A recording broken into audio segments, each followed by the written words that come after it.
A 32-year-old father of twin girls stands in his bedroom, holding a gun to the camera while live streaming to Facebook. His voice is slurred, his eyes unfocused. "I'm just gonna blow up the whole community," he says, waving the weapon casually. "I don't need no seatbelt. I'm coming, girl." He warned us. For days, Jason Nightengale drove around Chicago, telling his Facebook Live audience he was going to kill people, blow up his whole community, even flashed his gun. "I'm gonna just blow up the whole community." A man who spoke with the alleged gunman behind a deadly shooting spree right before he started shooting is sharing his story. I noticed the other guy who was just wandering around, just looking around. He stopped me. He said, "Hey, you wanna buy a camera?" I said, "No, man, I just came in and just give me a water." He said, "Well, I got some more merchandise outside. Can you hold on a minute and I'll go out there and get it, you know?" And I'm still like nonchalant, like, "No, I'm finna go just give me a water, I'm finna leave." And Rouse did just that, but came back soon after to a very different scene. Bodies. All I seen was people, and the lady who got shot, she was talking to me. You know, it was just terrible.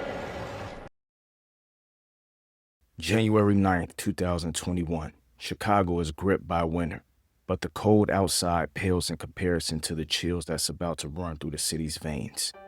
What starts as an ordinary Saturday afternoon will become one of the most devastating shooting sprees in the city's recent history. A rampage that will claim 5 innocent lives and leave a community asking how they missed the signs. But here's what makes this case different from other mass shootings. Jason Nightengale didn't just snap. He announced his intentions. He showed his weapon. He gave the world a front row seat to his mental breakdown, and still, no one intervened.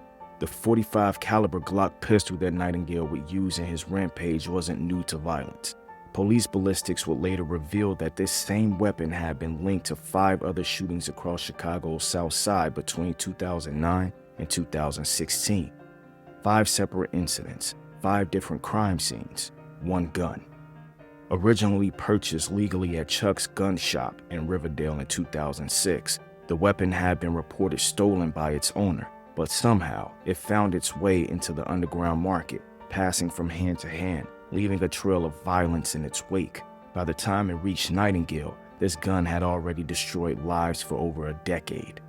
Think about that for a moment. A single weapon circulating through Chicago's black market for years, connected to multiple shootings, and law enforcement couldn't track it down until it was used in a mass casualty event. What does that tell us about our ability to control illegal firearms? Jason Oliver Nightengale seemed, by all accounts, ordinary. Born and raised in Chicago, he was a father to twin daughters he claimed to love deeply. His LinkedIn profile described him as highly reliable, hardworking, and detail-oriented. He worked various jobs over the years: janitor, security guard, forklift operator, taxi driver. He was someone you might pass on the street without a second thought. But beneath this veneer of normalcy, Nightengale was struggling. Court records show a pattern of escalating behavior dating back to 2005. Drug possession, theft, trespassing, aggravated assault, domestic battery. In 2019, just 2 years before the shooting, he violated a protective order. The signs were there, documented in black and white, yet somehow the system failed to connect the dots. Around 1:50 p.m. in a parking garage in Hyde Park, Nightengale approached a car where 30-year-old Yaron Fawn sat quietly. Fawn was a PhD student working toward his doctorate in economics at the University of Chicago. He was brilliant, kind, and had his whole life ahead of him. Nightengale shot him in the head, execution style. From there, the rampage escalated with terrifying speed. Nightengale walked into a nearby apartment building where 46-year-old Aisha Johnson worked as a security guard. She was a mother of 2, beloved by her family, someone who had dedicated her life to keeping others safe.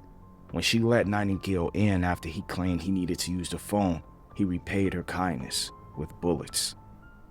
He also shot a 77-year-old woman who was simply collecting her mail, a grandmother whose only crime was being in the wrong place at the wrong time. But Nightengale wasn't finished. He stole a car at gunpoint and drove to a convenience store on South Halsted Street. There, he walked behind the 20-year-old Anthony Faulkner, who was buying a lottery ticket, and shot him in the head. He then turned his gun on an 81-year-old woman working behind the counter. critically wounding her before robbing the cash register. As he left the store, Nightengale shot a 15-year-old girl who was sitting in a car with her mother.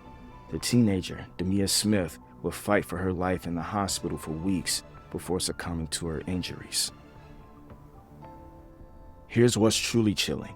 While Nightengale was carrying out his rampage, police were always one step behind. The seemingly random nature of his attacks, the speed with which he moved between locations, and the lack of any apparent pattern made him nearly impossible to track. But should it have gotten to that point? Families of the victims would later ask why no emergency alerts were sent out during the 3.5-hour spree. Why wasn't the public warned that a gunman was on the loose? How many lives could have been saved with a simple alert to stay indoors? The answer reveals uncomfortable truths about our emergency response systems. Police later explained that it wasn't immediately clear all these incidents were connected. Each shooting seemed random, isolated. It was only as the investigation progressed that the pattern emerged. Nightengale's rampage finally ended in Evanston, where he shot 61-year-old Marta Torres at an IHOP restaurant. Torres, who had simply been in the wrong place at the wrong time, would die from her injuries 8 days later. It was there, in a parking lot outside of a Dollar General store, that Evanston police finally cornered Nightengale. Body camera footage shows the chaotic final moments, officers shouting commands, Nightengale refusing to surrender, and then the inevitable gunfire that ended his life and his reign of terror. As Chicago mourned its dead and tried to make sense of the senseless, uncomfortable questions emerged. How does someone with Nightengale's criminal history continue to slip through the cracks? How does a weapon linked to multiple shootings remain in the streets for over a decade? But perhaps the most disturbing question of all, how many other Jason Nightengales are there out there right now? Behind every statistic, every policy failure, every missed opportunity, there are real people whose lives were cut short. Yaron Fon will never complete his PhD or contribute to the field of economics. Aisha Johnson's children will never get to see their mother again. Anthony Faulkner's family will never see him achieve his dreams. Demia Smith, just 15 years old, will never experience graduation, college, marriage, or children of her own. These weren't just random victims of violence. They were human beings with hopes, dreams, and people who loved them. Their deaths weren't just tragedies. They were preventable tragedies. Here's the truth that no one wants to acknowledge. Jason Nightengale wasn't a monster who appeared out of nowhere. He was a product of our systems, or rather, the failure of our systems. He was someone who slipped through every safety net we supposedly put in place.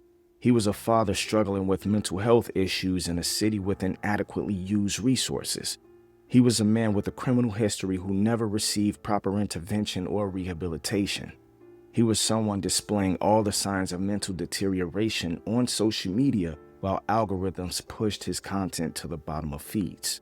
Most disturbingly, he was someone who telegraphed his intentions, yet lived in a society where we've become so numb to online threats that we no longer take them seriously.